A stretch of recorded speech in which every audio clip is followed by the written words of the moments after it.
𝙃𝙖𝙧𝙧𝙮. Today is the review of Harry Potter and the Goblet of Fire, the fourth book in the Harry Potter series, one of my favorite books. And if you have not read the book, please don't watch the video because there are going to be spoilers. I'm just going to talk about my views about this book. The video is not going to be that lengthy because I'm not going to tell you the story about this. So without any more ado, let's begin. So the Triwizard Tournament. The main focus of this book is about the Triwizard Tournament. So the tournament is between the four champions. One of them is Harry Potter, and you know about the tournament. There are three tasks and all those. My favorite one is the maze. So the next one is Mad-Eye Moody. I liked his character. He is not Mad-Eye Moody. He's in disguise Barty Crouch Jr. It's actually Barty Crouch Jr.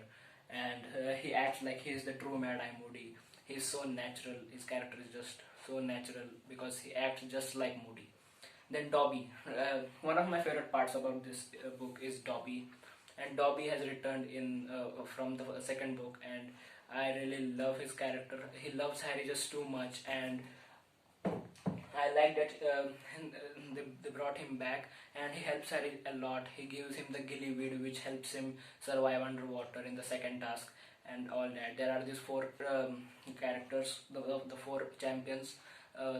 Harry Potter, of course, then Cedric Diggory, and then there is Victor Crumb and Fleur Delacour.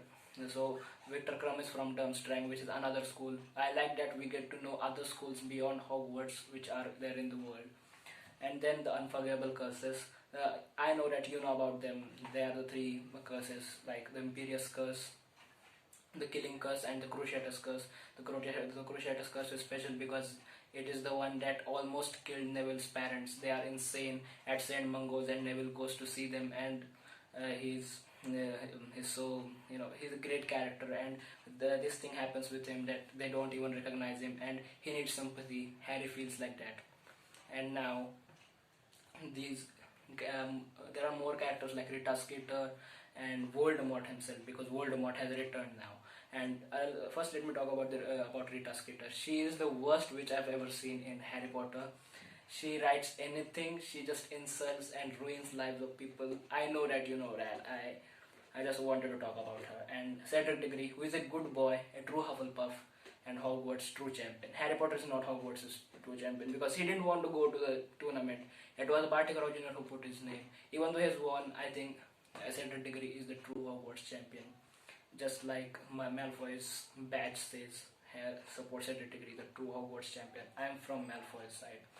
And then Ron versus Harry. Ron versus Harry is one of my best parts because it makes sense. Ron is jealous on Harry for some time, at least 2 to 3 weeks, and it's obvious because Ron is always overshadowed by his brothers and now by Harry, because he thinks that Harry has unknowingly Ron doesn't know that Harry has put his name in the Goblet of Fire, and Ron thinks that Harry is fooling him, and Harry doesn't tell Ron all of his secrets, and Harry doesn't think that Ron is his friend and all that. But when they are reunited, then Hermione literally tears up. It's mentioned in the book, and it was the most emotional part in this book. Not even Cedric's death, but that was the most emotional part. That after the second task, sorry, after the first task, I meant the first task.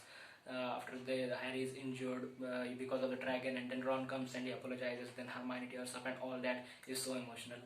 Then Voldemort has returned.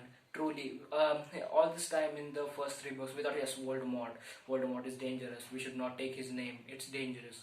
But now we come to know why he is dangerous. He's just too strong, very, very cruel. He just uses the Cruciatus Curse when one of his followers, the Death Eaters, make mistakes. So if this guy uses the Cruciatus Curse on his own followers, imagine what he would have he does with his enemies.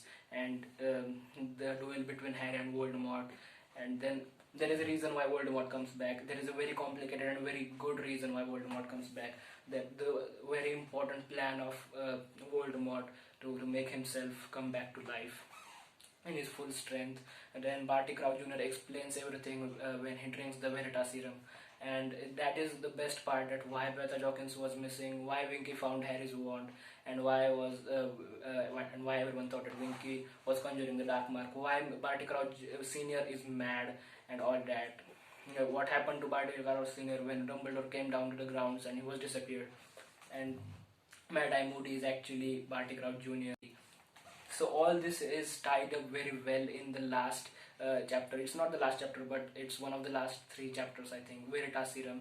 And one problem with it is when Voldemort's downfall occurred, then the Death Eaters told that we were under the Cruciatus curse and he was controlling us. We didn't know. We are sorry. Now we realize that we were wrong.